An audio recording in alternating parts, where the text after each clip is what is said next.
یقیناً ہم نے آپ کی جانب ایک کتاب نازل فرمائی ہے جس میں تمہارے لیے ذکر کیا، پھر بھی تم عقل نہیں رکھتے۔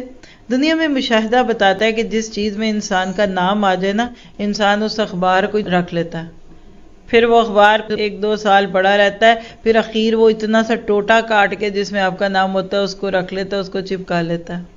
اور اگر کہیں اسکول کالج کی کوئی تصویر جس میں 20-25 لوگوں میں ایک آپ کا بھی منہ ہو تو اس کو بھی رکھتا ہے، کوئی کہتا ہے کہ وہ کہتے ہیں وہ میں ادھر بیٹھی تھی۔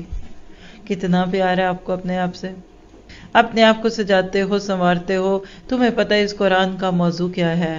یا ایھا الانسان، اے انسان۔ قرآن کا مین تھیم انسان ہے۔ جیسے اب دیکھیے ناولز ہوتے ہیں نا، کوئی تاریخی ناول ہے، کوئی فکشن ہے، فلمیں ہوتی ہیں، اس میں ایک مین سٹوری ہوتی ہے، ہیرو ہوتا ہے، ہیروئن ہوتی ہے۔ قرآن کے ہیرو ہیروئن آپ ہیں۔ پھر بھی ہمارے پاس اپنی کتاب پڑھنے کا وقت نہیں۔ ہم دنیا کی کتنی کتابیں آج تک پڑھ چکے، اور کیا آپ نے میں نے اس کتاب کو پڑھا؟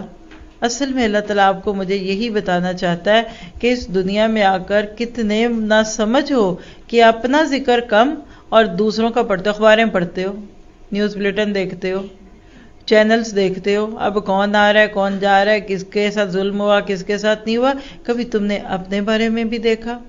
اور صحابہ میں ایسے بھی تھے کہ ان آیات کو پڑھ کے ڈھونڈنے نکل پڑتے تھے کہ اچھا قرآن میں میرا ذکر کہاں ہے؟ اور جب دیکھا تو کہا کہ متقین اور سابقون الاولون کی باتیں پڑھی جو ہر نیکی میں آگے بڑھتے ہیں، کہا یہ میں تو نہیں ہوں۔